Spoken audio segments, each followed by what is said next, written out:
It is game week. 3 days, boys. 3 more days.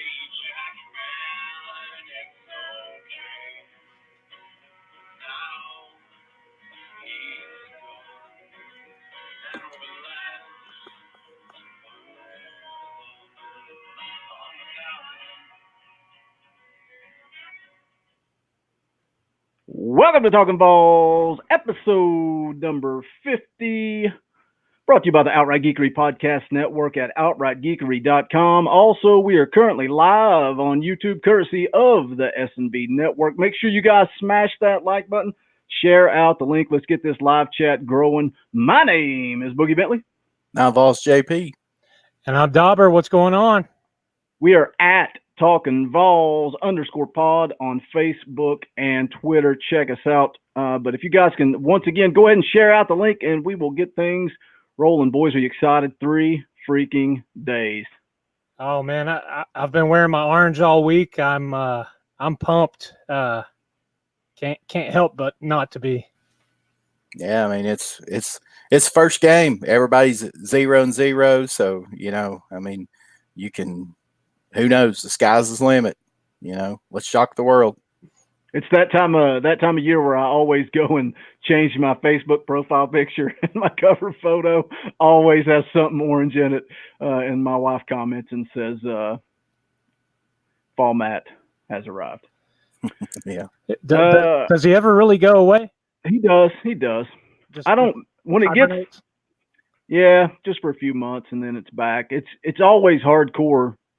Probably when fall practice starts, that's when it comes back around really, really strong. That's when I start. I'm on VolQuest every day. I'm listening to Swain and Vin. I'm getting as much news as possible. So fall mat's back. Yeah, Bryant Rockwell's in the chat. No robot arms. I am back and in business. Believe it or not, last week I was hardwired. My internet was hardwired, and that's how bad it was. I can go into a whole long story about why my internet wasn't working, but it'll just piss me off, and it won't make for a good show. So yeah, we finally got Boogie back from the 1990s.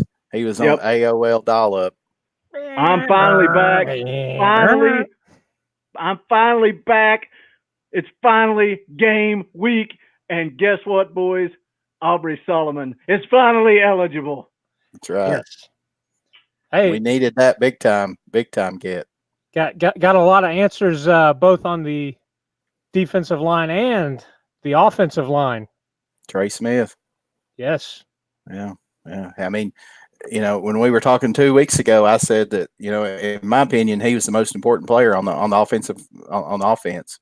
I really think that having him on that offensive line just solidifies that so much, moving him back to his natural position at guard where he really excelled at his freshman year. And, we just hope and pray that kid health will hold up for him.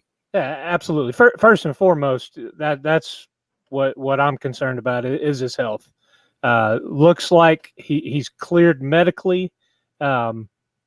He's the anchor on that offensive line, and like you said, getting him back to where he naturally plays will also allow other guys to get in the position that they need to be in, rather than a patchwork throw out whoever can be out there. So it's big news. I was talking to Boogie just a few minutes before we went online. I'm more concerned about him playing in the meat part of the schedule than these early games, though. I don't want to see him get dinged up and re-injured in these kind of early cupcakes. He's been limited contact, I guess, at practice, not no contact. I think he was no contact early on, but I don't expect a lot of the starters to play much of the game.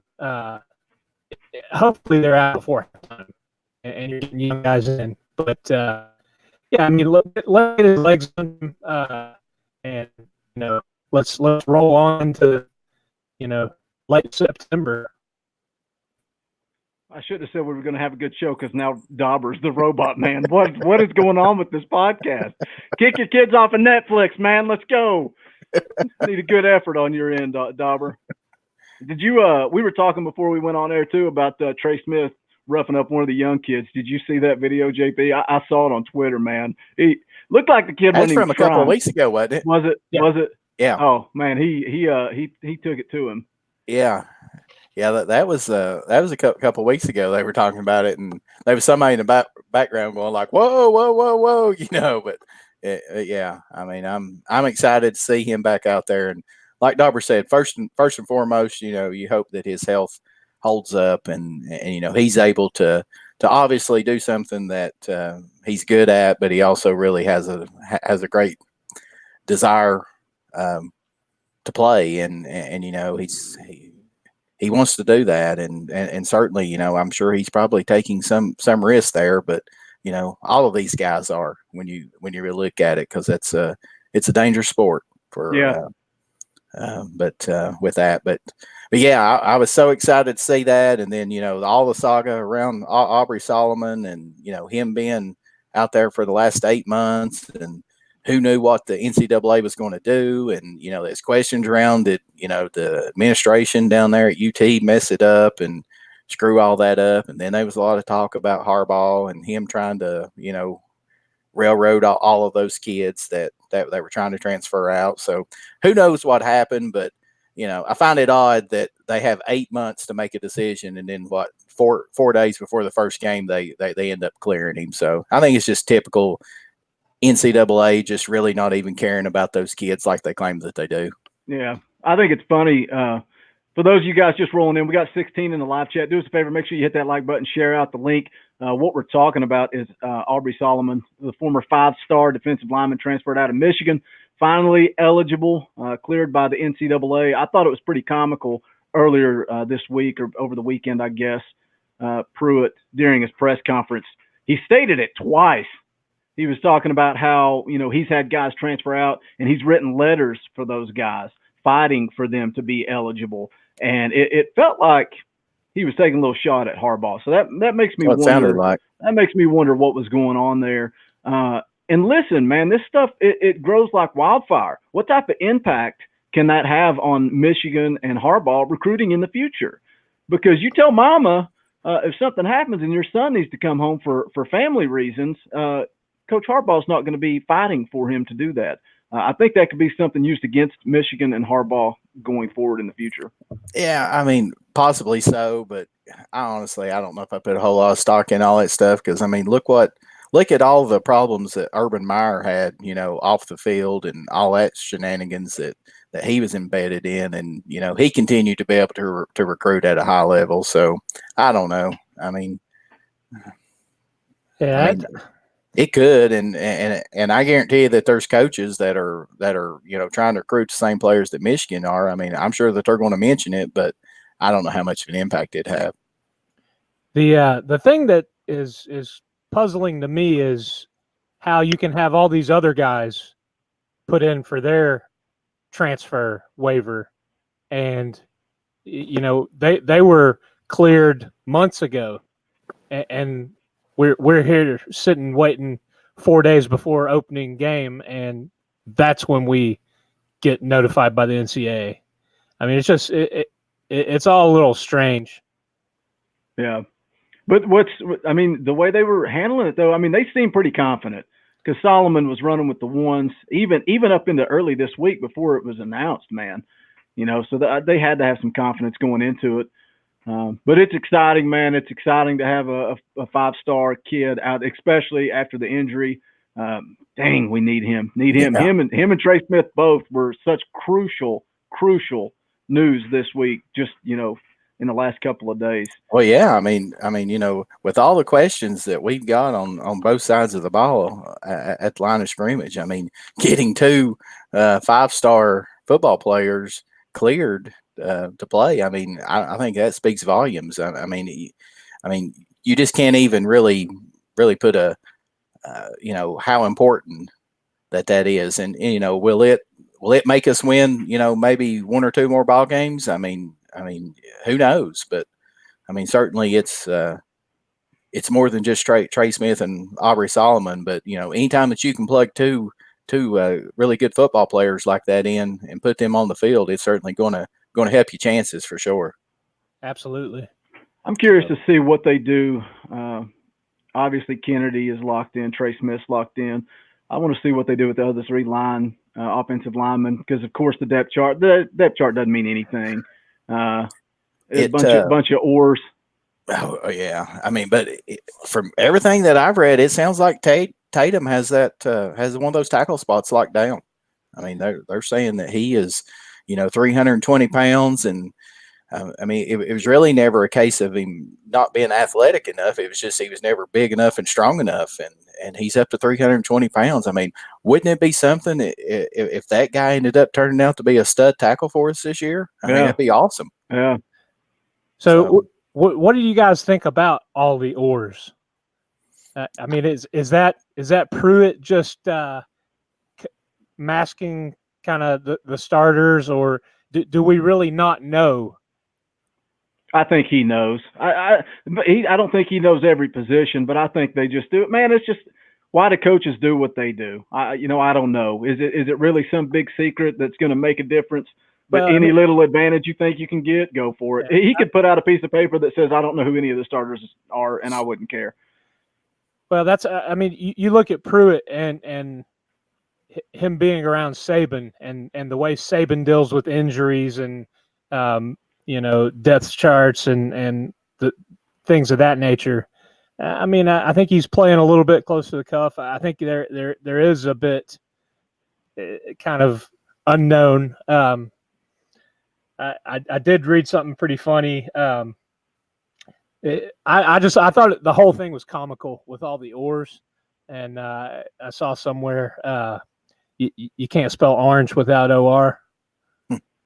So, I mean, here's what I think. I mean, I think that he's doing it partly to keep these guys motivated and to make them continue to compete, but I really think that there's probably some positions, namely the offensive line and probably partly on the defensive line, that they are. I mean, and that there's multiple people that could play, and hopefully maybe that's a good sign for us.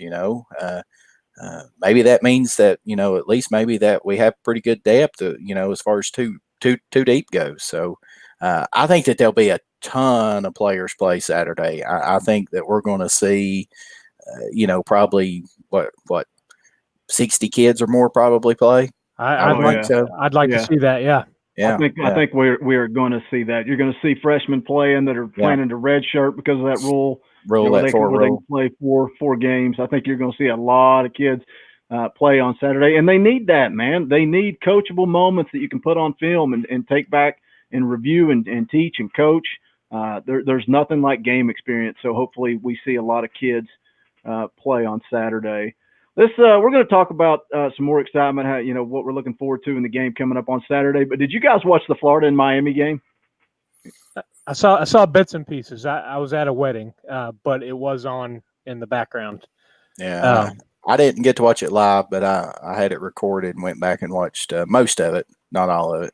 What are your thoughts on Florida right now after one game? They look sloppy. What I saw, Franks is sketchy at best. Until he plays us. Exactly. That's exactly what I was thinking. He'll ball out against Tennessee. Just wait and see. Okay, let's just have awkward silence. On the flip side, Miami, of course, they were running a true freshman at quarterback.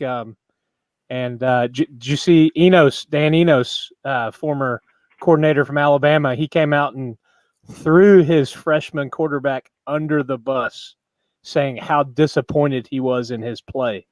Really? Yeah. I thought he looked good at times, and also he reminded me a lot of Garantano last year. He just held on to the ball too long. And yeah, I know that's one thing that looked really good, obviously, was Florida's defensive line. I think they had 10 sacks? 10 sacks, yeah. Something ridiculous. And they looked fantastic. But he cost Miami a couple of those sacks too. He just held on to the ball too long. But he made some good throws, made some good plays. Man, I thought he looked good for a freshman. Doesn't Miami have a bunch of freshmen on their O line too? I don't know. Yeah, I was thinking that I read that or saw that they had a bunch of freshmen on their offensive line. So, we know how that is. I didn't think Florida looked like a top 10 team, but Florida, for somehow, some way, they always find a way to get it done. And that's all. I mean, at the end of the day, that's all that matters. It don't matter how you look. But they did definitely. It was a sloppy game on both sides of the ball, man. Florida gave Miami every chance to win that football game. There was I think 3 pass interference calls in that last drive. I mean, just kept giving them opportunity after opportunity, and they couldn't close it out and get a win. But I don't see Florida as a top 10 team. Now, I'm not sitting here saying, oh, Tennessee's going to blow them out. Florida sucks. I'm not saying that. I know their trolls will be in the comments eventually sometime this week letting us know. But they didn't look like a 10-win team last year either. But like you said, they found ways to win games. I got annihilated by Florida fans on this podcast too because I still don't think they look like that good of a football team. But like I said, they find a way to get it done, and at the end of the day, that's all that matters. Right. JJ Banks in the live chat says, "Dang, fellas, I'm late. Sorry, go Vols. We're just glad you're here, JJ. What's up, JJ? Glad you're here." Yeah, I mean, honestly, that Florida game, I don't put a whole lot of stock into it because, I mean, it was the first game of the season. I think Florida, they'll get better. And, when you talk about Tennessee, Florida, I mean, how many times have we seen it? I mean, Tennessee just the craziness always seems to happen, or we pee down our leg in the first quarter and don't even give a chance to even compete like last year. So I don't know. I mean, I'll be anxious to see what the Vols look like Saturday. Of course, I know the competition that we're playing is nothing compared to what Florida played Saturday in Miami, but I think Tennessee just needs to worry about themselves right now. We need to work towards getting ourselves better and let the chips fall then. But certainly Vols go down to Gainesville. I mean, we got the players to beat them. Not say that we'll do it, but I mean, we got the players to beat them. I just want to see Tennessee go out and execute and not have all the mental mistakes. And I know it was the first game of the season, but my gosh, man, there were so many flags in that game. And that's what I want to see, the opposite from Tennessee. I want to see limited mental mistakes and just go out, take care of business and get the job done. And like you said, they're playing Georgia State, not Miami, but that's even more of a reason that we shouldn't see those mistakes. Yeah, so I mean, what I want to see Saturday from Tennessee is I want to see Tennessee dominate both lines of scrimmage.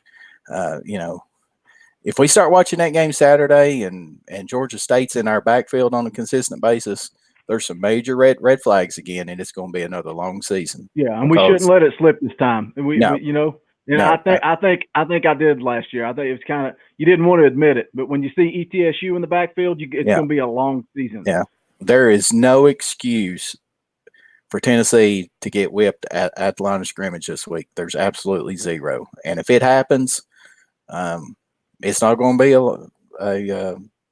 a positive season. I mean, unless some kind of miracle happens, but I just don't see that happening because you're not going to physically. You're not going to get stronger as the season goes on. That's what you've done in the winter and the spring and the summer. So the grind of the season is not where you improve. No. So but there were so many mental mistakes with that offensive line last year. That's something else that where hopefully Chaney has helped with that because. I mean, look at the very first play of the season last year, and Garantano almost got killed. Yeah, I mean, he almost got destroyed that very first play. So, that's the things that I want to see Tennessee improve on offense. I mean, we should be able to line up there and block those guys, throw it to Callaway and Palmer and Jennings, and they ought to have a field day with them, and then open up the running lanes. So. I mean, the offense ought to be able to just absolutely crush it Saturday. But again, if we see that Georgia State's living in the backfield, that's not a good sign. Yep. And it's going to be a very vanilla offense. They're not going to do a whole lot. Probably going to see a whole lot of dive left and dive right, and it doesn't matter. It doesn't matter. Yeah. Run the ball behind Big Trey Smith, and let's just go score and get it over. James Gentry in the live chat says he's excited to see Henry T this weekend. Me too. Man, starter day one. Gonna be exciting to see him play, man. Everything about the kid says he's ready to go. Yeah, I'm excited about that one too. Obviously, what's crazy about him is, with Batuli out, is him the possibility of calling the defensive plays. And they say they have no concerns with it. Just how impressive is that? And he didn't come in early either. That's what makes it even more impressive. Yeah. But yeah, Batuli out with the knee scope. What'd they say? Initially, it was like 10 days, 10 to 17 days, something like that. Yeah. I hope he doesn't play Saturday. I know they acted like he's not at all. They said he's not. He's definitely not. I'm pretty sure that's what Pruitt said Monday. Okay, he doesn't need to play, but he just needs to focus on BYU and get ready for that game. Who's the other linebacker starting with Henry T? Ignont. Yeah, that's right. Yeah. Yeah, and then you got Taylor on one end and DeAndre Johnson on the other. But they've been saying the last few weeks that Bennett's been pushing DeAndre Johnson. So what's the deal with moving Banks back to linebacker? I don't understand that. I don't understand him just back and forth. And you think it's because the arrival of Eric Gray and how special he seems to be, that it's just going to be hard. And Pruitt talks about how great of a football player Banks is, and I guess he just has more of an opportunity to get on the field at linebacker. I think it's the opportunity to put him on the field where he can make an impact. And I think the backfield is full. So, special teams, possibly linebacker rotating in is where he's going to have his opportunity. I still don't know that I like it. I mean, part of me is excited because it seems like the running backs, man, are a stud stable, but I just don't. I think there's a lot of lack of depth at linebacker for him to be making that switch. Guys, we got 27 in the live chat. Whoa. It's game week. It might be Georgia State, but it's still game week. Had some tacos tonight for dinner. They were delicious, and now I'm drinking this only orange Gatorade. I'm excited. You guys, if you're new to the show, we're not insiders. We don't pretend to be. We don't pretend to break news. We just get together, hang out, and talk about UT football. That's why we love this live chat. Guys like James Gentry, guys like JJ Banks, guys like Timothy Bradley. You guys are just like us, man, and it's fun to get together and hang out and interact with you guys in that live chat. It's also available on all major podcast platforms. As soon as we get done recording, we process the audio and get it posted as soon as possible. So if you choose that option, it is available. But it's just, man, it's so much more fun on YouTube just interacting with you guys. But do us a favor, hit that like button. That'll help the analytics of YouTube. You can also share out the link. That also, let's grow this live chat. Let's get more Vols in this live chat talking. Smokey Payton says the Vols are coming. I hope you're right. I hope we see a big Vol storm on Saturday. No doubts, no arguing. Get together for the post-game show, have a big time, and start talking about BYU. I hope that's what we're doing on Saturday. Yeah, absolutely. Another freshman that we're probably going to see quite a bit of is Warren Burrell. Yeah, are we going down that road already? Hey, yeah, he's been pushing, all camp to get reps, and boom, boy, we're gonna get him now. Yeah, this is all my fault. This is all my fault. It goes back to 2 episodes ago when Pruitt said that the only starter on the team was DWA and Garantano, and I said, well, Bryce Thompson and Lante Taylor are going to start at corner. It's all my fault. Let's tread carefully here. YouTube doesn't like us as it is, and they come after us. So just be careful what we say, both on air and in the live chat, guys. Be sensitive to the subject at hand. What do you guys think about the Bryce Thompson situation? I know a lot of this is alleged. We don't know. He's got to go to court. But what do you think, JP, about this mess that he's got himself into? First and foremost, it wouldn't be a Tennessee fall camp without some kind of drama going on. I mean, is it not always every football season? Always. Something. It's always something. Somebody down there does something that's just dumb. Why can't it be the fourth string walk on long snapper or you know? Yeah, some walk on or something like that. I mean, why does it have to be a freshman all American? You know it.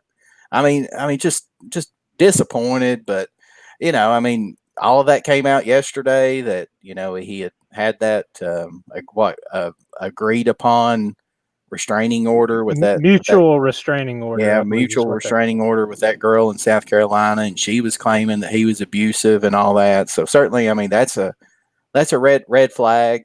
Keep on hearing rumors that what happened Saturday is going to be dropped. I think he has that hearing on Tuesday, I guess. But I mean, of course, what he allegedly said about the school and everything. I mean, yeah, I think that's where it gets tricky. You just can't say that kind of stuff. I mean, in this day and time, that was like the worst possible thing. And I mean, what's he thinking? I mean, it sounds to me like that he needs some guidance and some help. I mean, based on the fact that's what we'll do.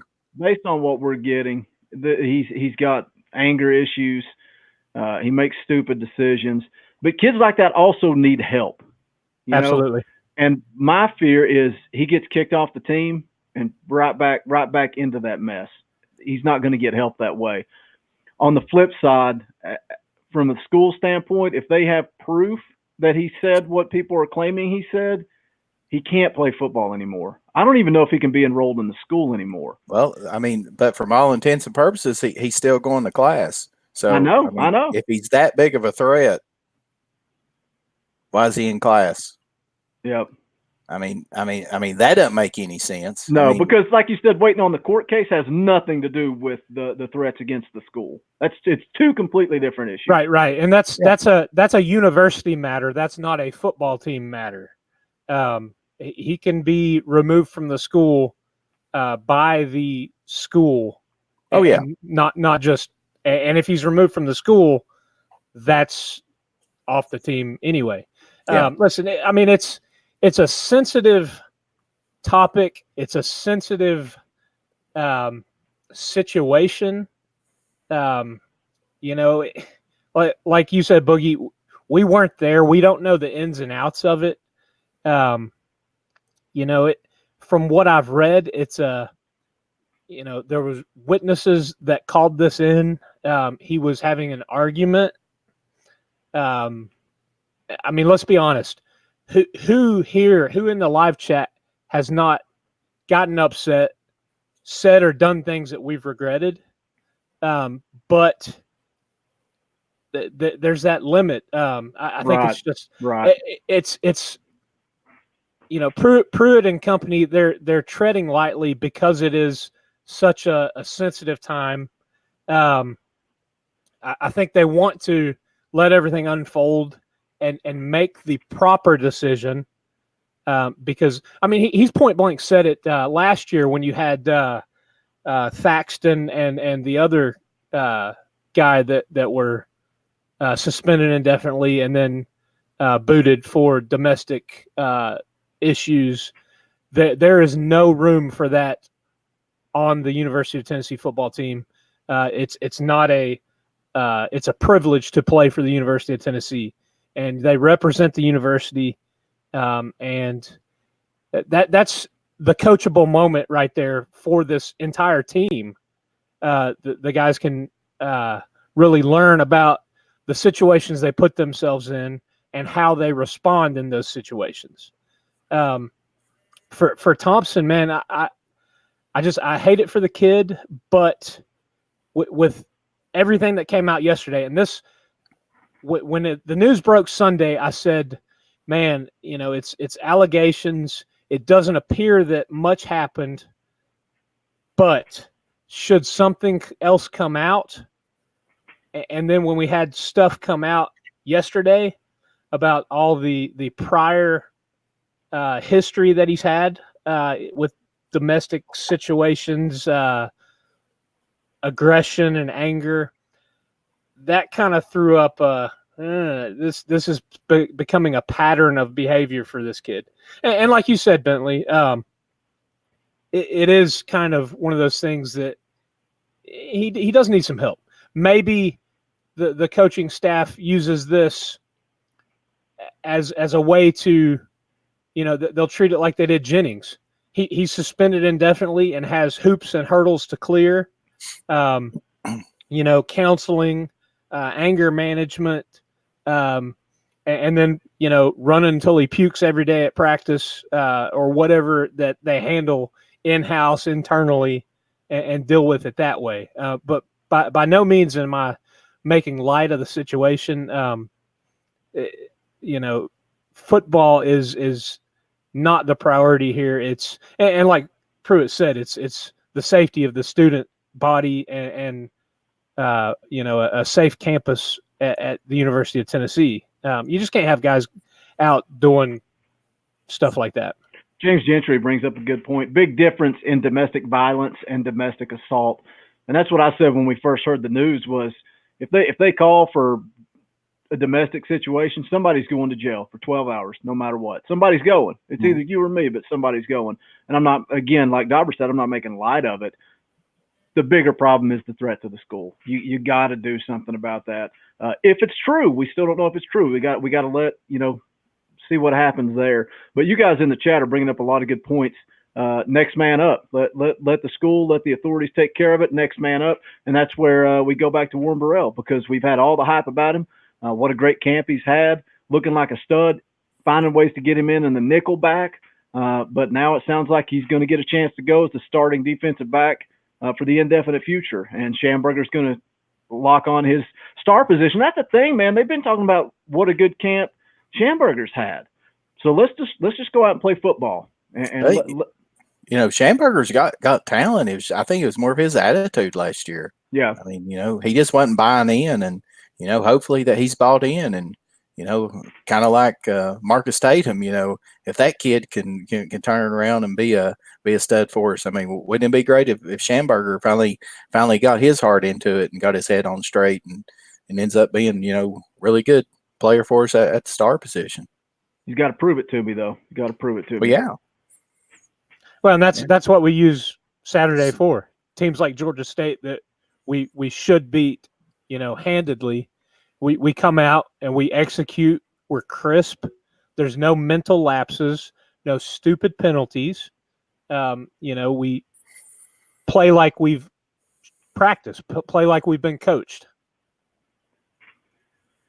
Guys, we got 32 in the live chat. Once again, do us a favor. Smash that like button. Share out the link. And there's another way you can help us out here. If I can go ahead and get it turned around here. Available for a limited time only. The official Talkin VAWLS podcast t-shirt, available for $19.99. The link is down in the description. We had to sell 5 of these to go to print. We've done that.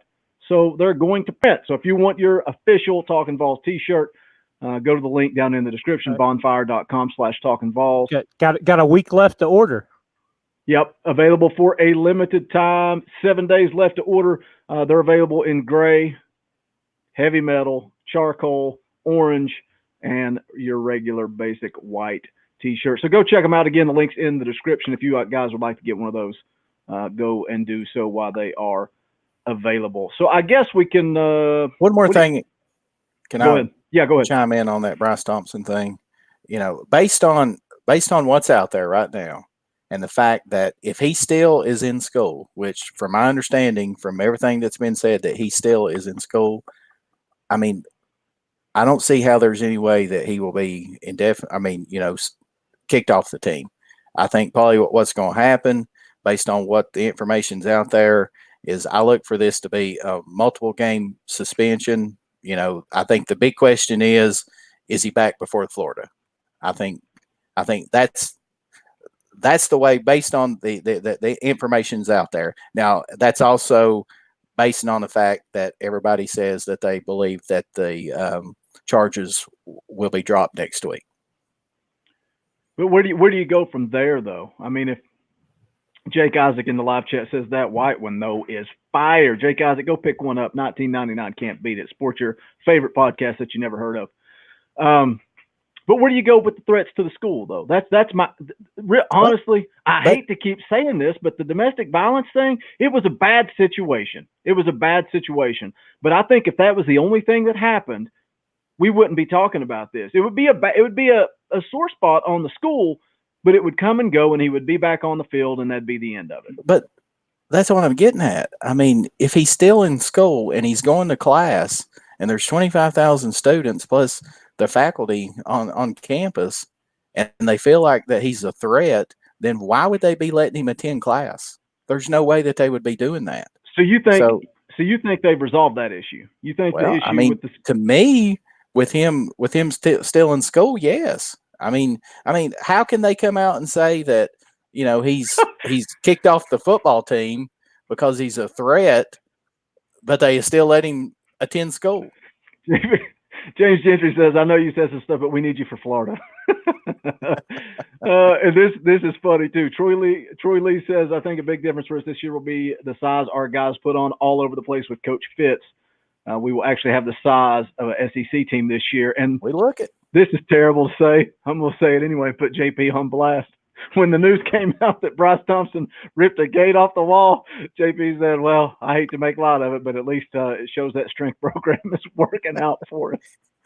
Had been a Butch Jones player, the darn gate would have whipped his hind end. He'd have probably tore something the way that was going. And he'd been out for the year with a shoulder. Who in the world tears an Achilles tendon? But under Butch Jones, they had about 42 of them somehow. I don't know how that happened. Those and darn shoulder injuries. Oh gosh, those aren't funny because my shoulder hurts too. Maybe they were on the Boogie and JP workout program. I think that's probably what it was. Don't stretch, eat pizza, and lift as heavy as you possibly can. That's our workout program. If you're interested, let us know. We'll sign you up on it. Yeah, only for $19.99 a month. David Johnson in the live chat says Pruitt's going to surprise the SEC this year. I hope you're right, David. Yeah, me too. Put it in the live chat. What's your prediction? What do you think the record is for this year? All you guys can do that in the live chat. We got 32 of you in here. Awesome. I talked to a regular listener, and he told me I wanted to get in that live chat, but I didn't want to do it because I didn't want to pay for it. Guys, there's two different things. You can leave a comment, and that's free. There's also a super chat. It's got the little dollar on it, and it's basically a tip to us, which we in turn put right back into the podcast for advertising, different things like that. It's free. So 32 of you in here, jump in that live chat. Let us know what you think. That we love interacting with you guys. This is a fun one. Scooshmoto. Do you guys think we can win 8 games this year? We did our preview show last week. My internet was terrible, so we can hit it. Real quick. I think we all picked 6 and 6, 7 and 5. They can't. This football team can win 8 games. There's no doubt about it. They can do it. I think we could win 9 games. I mean that's a ceiling. But feels like 98. Yeah. 15-0. Seriously though, I think we could win 9 games, as long as we stay healthy and we play sound football. 98, we had to have some balls bounce our way, some calls go our way, but that's why they play the games. This team is improving. The goal is improvement from last year. The goal is a bowl game. We should be 500. I mean, no doubt we should be. Anything beyond that is icing on the cake. 7 wins, 8 wins could do it. Like I said, we could do 9 if things go our way. I'm still going 6 and 6, 7 and 5. That's where I think they're at. But I agree with you. They can win 8. 9's a little stretching it, but sure, they can win 9. Robert Craig wants to know, who is your upset if you're going 9 wins? Florida. Florida, yeah. Yeah. I mean, based on Saturday. Yeah, Tennessee can beat Florida, but like you said too, you got to stay healthy. That's the biggest concern for me when it comes to staying healthy. Well, it starts with that offensive line. Mm-hmm. Can they protect Garantano? And if they can't, can he stay healthy? It's never a good thing when everybody just talks about how tough your quarterback is. You know why? Because all that means is he gets hit all the time. He's getting crap beat out of him. Yeah. So can Garantano, can 2 stay healthy? 2 has to stay healthy for this team. to have a chance. Mike Rambo says, glad all your equipment is working well. Mike Rambo, I could sit here and tell you that story, but it wasn't a good day for me and my internet service provider, but we are up and running. What about the people want to know? Yeah. People want to know. Hey, they got some bad news today. What happened? Starting middle linebackers out for the year. Wow. I mean, they've had some injuries, but the problem with them is they got plug and play. 5 stars just waiting in the wing for every position. Yeah. So JJ Banks says, guys call me dumb, but I think we might surprise Georgia this year. Nothing would make me happier than to beat Georgia. I hate Georgia. But what do you guys what would make you happy? Would a 6-win season make you happy? Would you be satisfied with that? Or do you got to have 7 or 8 wins to be satisfied? I'm satisfied with improvement and being competitive in games that we lose. Not going out and getting, hammered and losing by 22, 25, that closing out the year last year was tough. I talked about it last week. You remember when you'd close out the season in November with 4 wins and they were guaranteed wins. Yeah. I mean, just winning the games we should and being competitive in all the others. Making a bowl game, that's success for me because that's improvement. We talked about it a minute ago. Not just the guys that are there, the improvement under the strength and conditioning with Fitz, the guys that they're bringing in, these freshmen, they don't look like freshmen. They look like grown men. Swain said, was it Crouch he was talking about? I felt like I needed to ask him permission for I mean, these dudes are big dudes. They're just, it's a different breed that Pruitt is bringing in versus the former staff. No, I agree with that. I mean, when that first day that they showed Kavaris Crouch, you're like, holy smokes. I mean, that dude's got some cannons on him. I mean, he is built.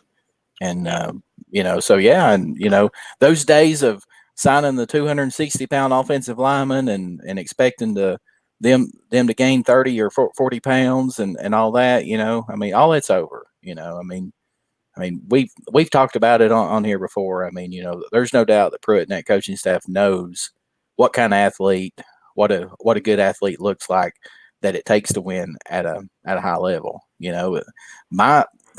My thing is for this year, obviously, is to make that bowl game. But like Dobber said, you've got to be competitive in the games that you do lose, to the Georgias and the Bamas. And, if we do lose to Florida, I mean, you've got to be competitive in that because, that's what's going to give those recruits hope. And that's what's going to help, hopefully, Tennessee, potentially land a top 10 class because, that's what it's going to take. I mean, maybe this time next year, we're sitting here having one of these shows and, we're ranked in the top 15 potentially, preseason or something like that. So, I mean, it could happen. So, but Tennessee has to find a way. Like Dobber said, they're going to find a way to win those games late in the season. You've got to win the games that you're supposed to win. You've got to win every single out of conference game, and that includes next Saturday against BYU. We've got to win those, and then Mississippi State, South Carolina, Missouri potentially, but Kentucky and Vandy, right there. I mean, you've got to win those games. Yeah.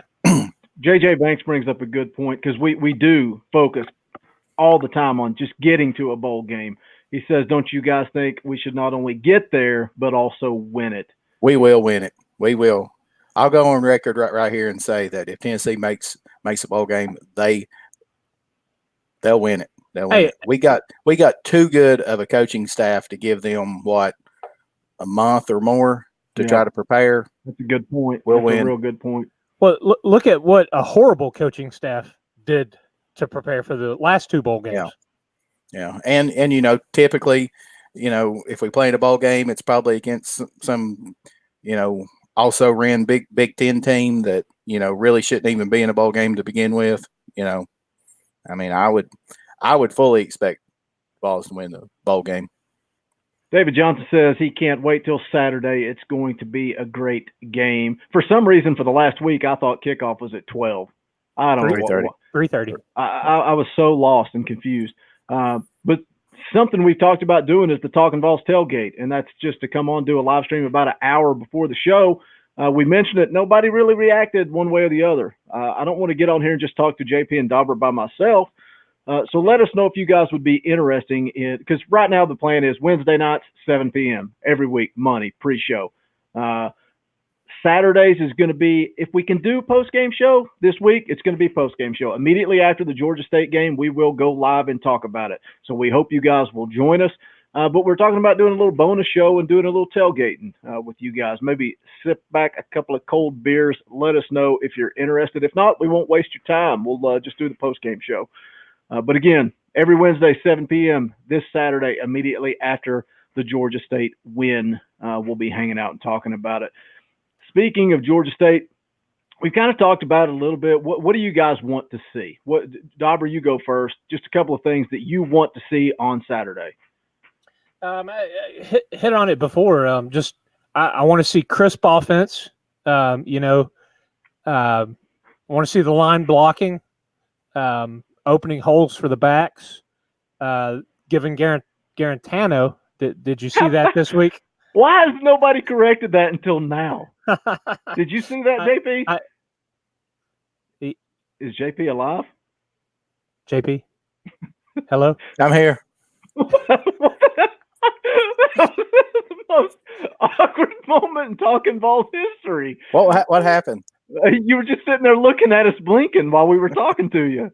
Did you see that it's Garantano, not Garantano? No. Who said that? He did. Really? Yeah. He's been down there for 4 years and he's never corrected anybody?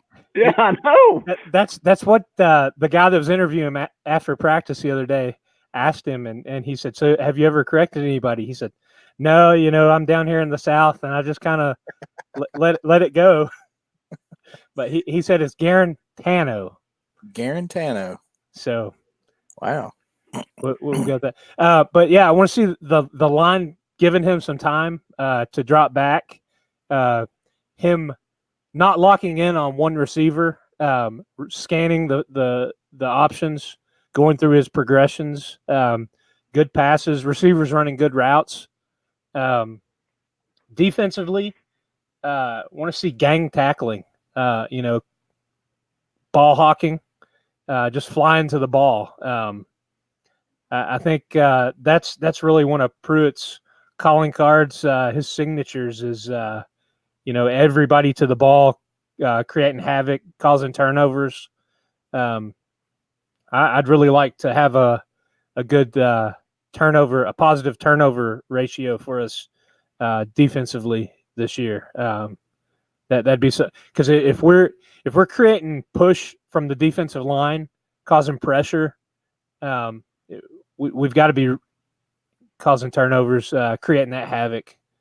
JJ Banks in the live chat wants to know if we would be open to dedicating a small amount of time each podcast just to focus on recruiting.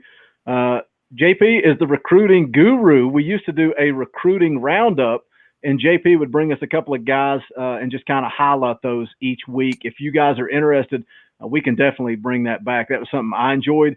I hate making JP do it because it creates extra work for him, but he does have the knowledge. So if you guys want that, we can definitely bring it back.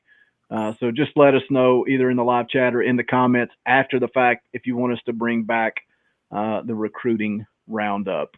I did see that Tennessee started getting a lot of those crystal balls on that 247 site for that. Is it Eric Gilbert or however he pronounces that name? Have y'all seen that kid? I mean, he's like a tight end, but supposedly he wants to play wide receiver, and Tennessee's told him he can.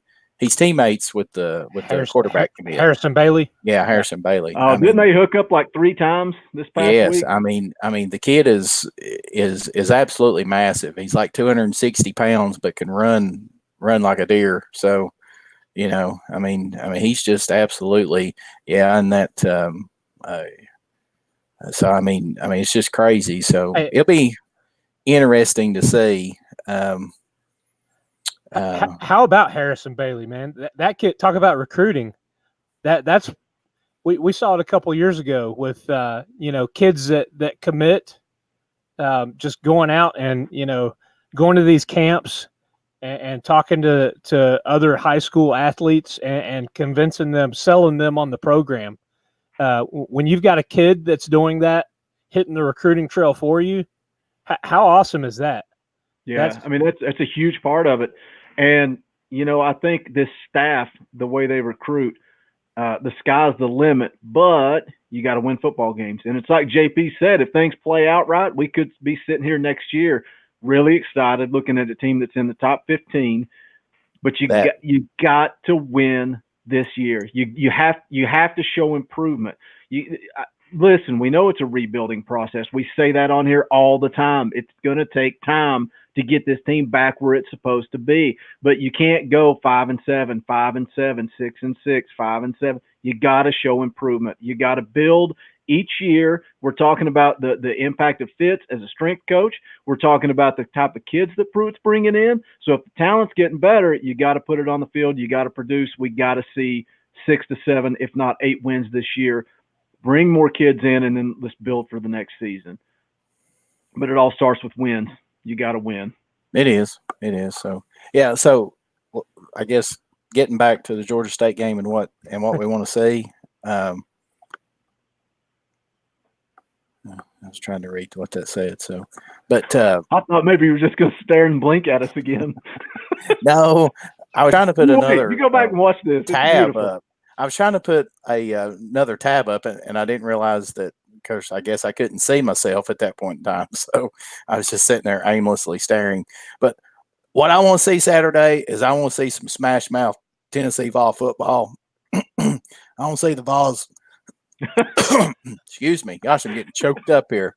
I want to see them absolutely dominate both sides of the line of scrimmage. Again, like we said, there's no freaking excuse for them to get pushed around by Georgia State. I don't even know what their darn mascot is. It doesn't matter. But there's no freaking excuse for that. Tennessee ought to dominate the line of scrimmage. Those kids from Georgia State shouldn't even be wanting anymore in that third quarter. I mean, it should be a total domination. I want to see Tennessee get after the quarterback. I think Tennessee should have at least 4 sacks Saturday. It's the Panthers. Sounded like a wrestling promo. It doesn't matter. Woo! I can keep just repeating what you guys said, but I just want to see an ass whipping. That's all I want to see.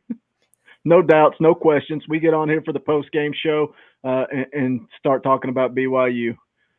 So that's what I want to see. But, yeah, especially up front. I don't want any doubt, doubt in my mind about that offensive and defensive line after that first game against Georgia State. We cannot be sitting here Saturday evening doing this post-game show at whatever time it is, 7:30 or whatever, and talking about how Georgia State got penetration in the backfield and then how we were getting blown off the ball by their offense. Because I'm telling you, if that happens, it's going to be another long season. I'm just being honest. James Gentry said they won 2 games last year. Come on. Yeah, and we also got destroyed by ETSU at the line of scrimmage last year too. Are we going to do predictions this year? I guess we have to, don't we? Yeah. JP's reading again. Let's go ahead and predict the Georgia State game.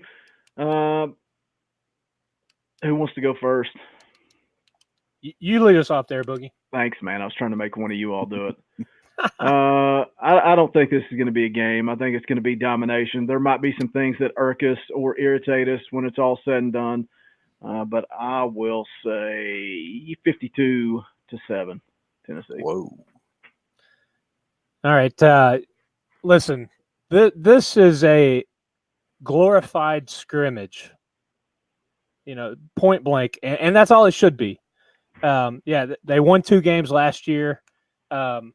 Dead last in the Sun Belt in total defense. Of course, they dealt with some issues that we've gone through. I think they had 5 freshmen at certain times in the season in the secondary. But defensively, they are shaky at best. So this our offense with the weapons we've talked about the last couple of weeks. Ty Chandler. I think we see Tim Jordan. I think we see Gray at running back, and I think he comes out and he plays a lot of the second half. And then the receivers. I think Jennings, Callaway. I think we're going to try to get vertical a little bit, kind of build some confidence with Garantano. I can't say that, man. I think we light it up, and I think Pruitt is going to pour it on. I'm going to drop 63-3. I'll take it. Dang. Well, you guys have a lot more better outlook on it than I got, solely because I think that we're going to play a lot of players. And a lot of these kids are going to be freshmen. It's their very first game. I think there'll probably be some sloppiness. I don't think the game, hopefully, it is never in doubt. But I think just solely on the fact that Tennessee is going to play a ton of players, I'm going to be a little bit more conservative on that. And I'm going to say 41-13. Ooh. We see some score predictions rolling in through the live chat. If you're listening to this after the fact, jump down in the comments, leave us a comment, and let us know your prediction for the game on Saturday against Georgia State. Just a quick reminder, again, Wednesdays at 7, we'll be right here doing the pre-show every week, and then we will let you know what time we'll be back on Saturday or Sunday for the post-game show. This Saturday, it just happens to be immediately following the game. So as soon as the game ends, give us time to get our laptop set up, and we will jump on, and hopefully you guys will be on here with us. If you want to tailgate with Talkin Balls, let us know. I know a couple of you guys said you would be here if we decide to do it. It would be – listen, our show is laid back. We just get on here and talk UT football. Half the time we don't even have notes or anything. We just start talking. But the pregame show would be nothing but hanging out, drinking some beer, and just talking to you guys in the live chat. Maybe even sending you a couple of you guys the link and letting you come on here and chat with us if that would be something you're interested in. Just let us know. Something else I want to see, Les Wadley brings up a good point here. Who is the backup quarterback? Have they said yet? Have they decided? I don't think they've. That was one of those ors. Was it? Yeah. So there's no definite. So that's something else I want to see against Georgia State. I want to see both of those backups get a chance to run the offense and not just hand the ball off. I want them to come in, throw the ball, run the offense, and see who that backup's going to be. Listen, I'm going to throw out something else. I think we have 35 before halftime, and I think we've shut them out at the half. Well, I would hope so. What'd you say? They're going to score 63 points? They better get them early. Yeah. At least 35. How many defensive touchdowns? Ooh, we're going to get any? Yeah, I'm going to go with 2. Whoa. I'll take 1. Dang, man, we're like on Bama level. One would make me happy. Hey, I just want a turnover or 2. Yeah, really. Dobber wants touchdowns. If these guys are as fired up as I am, they might hit a hundo. What is this, PlayStation? Running seam routes all day long. Yeah, that's right. Seam routes. Oh, man. Oh, goodness, yeah. Just, win the darn football game, dominate the line of scrimmage, and not have any injuries, major injuries, Yeah, that's another key. I said I wanted crisp, few, if any, mental mistakes, limited penalties. But, yeah, no injuries is a big key. Because that, moving forward, we've got to keep guys healthy. Yeah, I know, because it's not going to get any easier. I mean, it's not going to get any easier at all with the gauntlet of trying to play in the SEC. So, we got to stay healthy. I mean, we've got to. But, I just want to see them play fast. I mean, with that many people playing and more than likely a lot of true freshmen playing, I think that there'll be mistakes. But just play fast. If you're making mistakes, make sure that you're playing fast. Hey, listen, we've got David Johnson fired up. He's ready to play. He's 43 years old. He's about JP's age. One day. Hey, now. Hey, how many years of eligibility you got left, JP? 3, I guess. So you're ready to go. We'll suit you up. No, I'd say my playing days are far over. Last time I tried to